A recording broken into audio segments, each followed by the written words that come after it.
ఓం శ్రీ మహాగణాధిపతయే నమ. ఓం శ్రీ గురుభ్యో నమ. ఓం నమ శివాయ. మాఘపురాణం 15వ అధ్యాయం. శిష్యుడు పశ్చాత్తాపం పొందుట.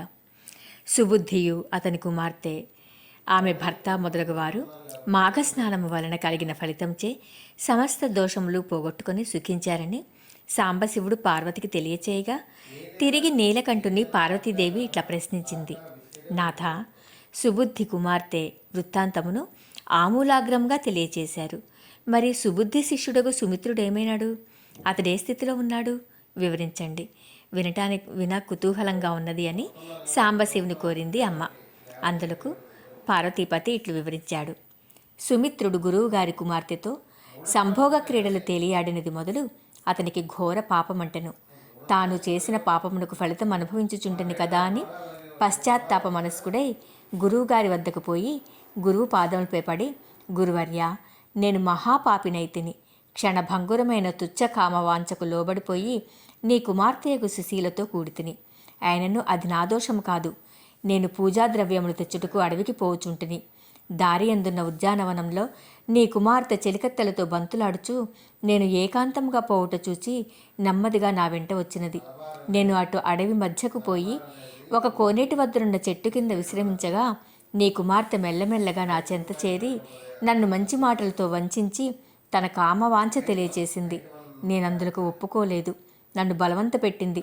నన్ను క్షమించపని చెవులు మూసుకుంటుని. ఇక లాభం లేదని నాతో నీవు క్రీడించకుందువేని నీ ఎదుటినే ప్రాణత్యాగం అనురించుకుందునని చెప్పేసరికి నాకు భయం కలిగి, నిజంగా ఆమె ప్రాణత్యాగమే చేసుకున్నచో మీరు నన్ను తప్పక దండించదరని అనుకుని ఆమెతో క్రీడించి ఆమె వాంఛను తీర్చాను. ఇందు నా తప్పేమీ లేదు. అయినను నేను మహాపాపం అనుభవించుచున్నాను. నేను కూడా పాపరహితుడను ఎట్లా కాగలనో సెలవీయండి అని బ్రతిమిలాడాడు. శిష్యుడు పలికిన మాటలు సుబుద్ధి విశ్వసించి తన కుమార్తె వలన తన శిష్యుని కూడా పాపరహితుని చేయనించి, సుమిత్ర, నీ పాపకర్మకు ప్రాయశ్చిత్తమున్నది. నీవును మావలే పాపరహితుడవు కాగలవు. అదెట్లో అనినా నీవు గంగానదీ తీరమునకు వెళ్ళి అచట 12 సంవత్సరాలు తపస్సు చేసుకొనుము. ఆ తపస్సు చే కలుగు ఫలితము వలన పాపము మబ్బు విడిపోయినట్లుగా నశించిపోవును. అప్పుడు నీవు ముక్తుడగుదవు అని శిష్యునితో చెప్పాడు. ధన్యోస్మి, ధన్యోస్మి. మీ ఆజ్ఞ ప్రకారము నేను ఇప్పుడే ప్రయాణ సన్నద్ధుడవుతున్నాను అని గురువర్యులకు దండ ప్రణామములాచరించి గంగానది తీరానికి బయలుదేరాడు. అటుల ప్రయాణమై సాగిపోచుండగా మార్గ మధ్యమున గుట్టలు, కొండలు, సెలయేళ్లు దాటి ఒక అరణ్య మధ్యమునకు వెళ్ళాడు. అచట మనోహరమైన ఆహ్లాదమనరించు దృశ్యములు కనిపించాయి. క్రూర మృగములు, సాధు జంతువులు కలిసిమెలిసి తిరుగుచున్నాయి. మయూరములు, సర్పములు విచ్చలవిడిగా తిరుగుచున్నాయి. పరస్పర వైరుధ్యములు ఏమాత్రము కనిపించలేదు. అచట ప్రకృతి రమణీయత మనస్సునకు ఆనందమనరించుచున్నది.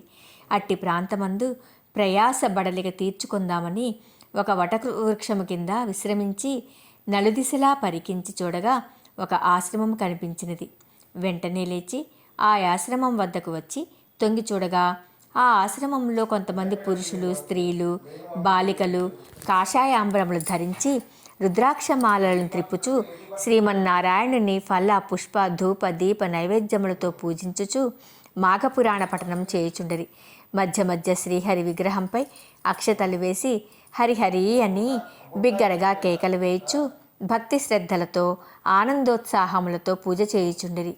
ఆ దృశ్యమంతటినీ సుమిత్రుడు కనులారా గాంచెను. పూజ పూర్తయిన తర్వాత ప్రసాదం అందరూ సేవించారు. బయట కూర్చుని ఉన్న సుబుద్ధికి కూడా ప్రసాదం ఇవ్వగా, స్వామి, మీరాచరించిన వ్రతమెట్టిది? దీని వలన ఫలితమేమీ కలుగును? మనుజుడు పాపరహితుడగునా? ఈ నా సందేహమును తీర్చా వేడుచున్నాను అని వినయముగా ఆ మునిసత్తములను అడిగాడు. పాపములచే పీడింపబడుచున్న సుమిత్రుని ప్రార్థన విని అచటనున్న మునుజులందరూ మాఘమాసమందు ఆచరించవలసిన ధర్మములను అతనికి వివరించుటకు వారిలో ఒకరిని నియమించారు. అంతా మునికుమారుడు సుమిత్రునితో మాఘమాస మహాత్మ్యమును ఇట్లా వివరించాడు. విద్యార్థి, మేము చేసినది మాఘమాసమందు ఆచరించవలసిన మాఘమాస వ్రతము. ఈ వ్రతము చేయుట వలన ఎటువంటి పాపములు చేసినను వాటినన్నింటినీ నశింపచేయును. అనగా రౌరవాది నరక బాధలు వెంటాడుచున్నప్పటికీ ఈ వ్రతము చేసినంత మాత్రమున అవి అన్నీయు పెనుగాలికి ఎండుటాకులు ఎగిరిపోవునట్లుగా పాపములన్నీ నశించిపోవుట. మాఘమాసములో సూర్యుడు మకర రాశిలో ఉండగా ఆ దినము సూర్యోదయ సమయమందు ఒక నది యందు ఏ మనుజుడు స్నానం చేయునో అట్టి మనుజుడు శ్రీహరికి ప్రియుడగును. ఎట్టి దోషము లేకుండా శ్రీహరిని పూజిస్తూ మాఘ పురాణమును వినుచు ఆ మాసమంతయు నదీ స్నానమనర్చువారు వైకుంఠవాసులవుతారు. అలాగున చేయనివాడు, అసత్యంలాడువాడు, పెద్దలను గురువులను గౌరవించనివాడు, భక్తులను చూసి ఎగతాళి చేయువాడు, పరస్త్రీలను బలాత్కరించి చెరుచువాడు, చోరత్వము చేయువాడు బ్రహ్మహత్య చేయువానితో సమానుడు.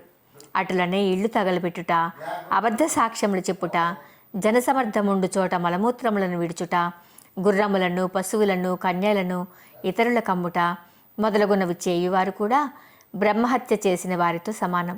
మరియు దైవ సంబంధముగు ధనమును అపహరించువాడు, ఏ పుణ్య దినములోనైనా శుచిగా స్నానము చేసి దేవుని ప్రార్థించనివాడు, దానమిచ్చేదనని వాగ్దానం చేసి ఇవ్వనివాడు, బంగారము, వెండి, రత్నములు, సాలగ్రామములు దొంగిలించువాడును, జాతి భ్రష్టులై జార చోరత్వములు చేసి వేశ్య ఇంటికి తిరుగువాడు, వీరందరూ బ్రహ్మహత్యాది మహాపాతకములు చేసిన వారితో సమానులగుదురు. ఇవిగాక అన్న భార్యను, సోదరుని భార్యను, గురువు భార్యను, స్నేహితుని భార్యను కూడి రతిసల్పువాడును, తనకన్నా వయసులో పెద్దయ్య స్త్రీతో రతిసల్పువాడును, జీవహింసలు చేయువాడును, బీద ప్రజలను హింసించువాడును, దోపిడీలు చేయువాడును మహాపాతకులు. అట్టివారు కూడా బ్రహ్మహత్య చేసిన వారితో సమానుడు. ఇవిగాక తల్లిదండ్రులను హింసించువాడును, వివాహ సంబంధములు చెడగొట్టువాడును, నోరు లేని పసిపాపలను దొంగిలించి ఇతరులకు అమ్మువాడును, శరణు జొచ్చిన వారిని దండించువాడును, ధర్మ కార్యములకు విఘ్నములు కలిగించువాడును, పరధనం అపహరించువాడును, చేసిన మేలు మరిచిన కృతజ్ఞుడును, తాను తీర్థయాత్రలు చేయక అట్లు చేసిన వారిని చూచి ఎగతాళి చేయువాడును బ్రహ్మహత్య చేసిన వారితో సమానుడగును. కాన మేము ఆచరించిన వ్రతం మాఘమాస వ్రతం. ఈ వ్రతం చేయుట వలన మాకు ఏమాత్రమూ పైన చెప్పిన మహాపాతకములలో ఏ ఒక్కటి ఉన్ననో అవి నశించిపోవును. ఇది ముమ్మాటికి నిజం. అందుచేతనే మేమందరం మాఘమాస వ్రతం భక్తి శ్రద్ధలతో ఆచరించుచున్నాము. మాఘమాసం ప్రారంభం కాగానే సూర్యుడు ఉదయించిన కొద్దిసేపటికి నదికి పోయి స్నానం చేసి సూర్యునికి నమస్కరించి నీళ్లు విడవవలను.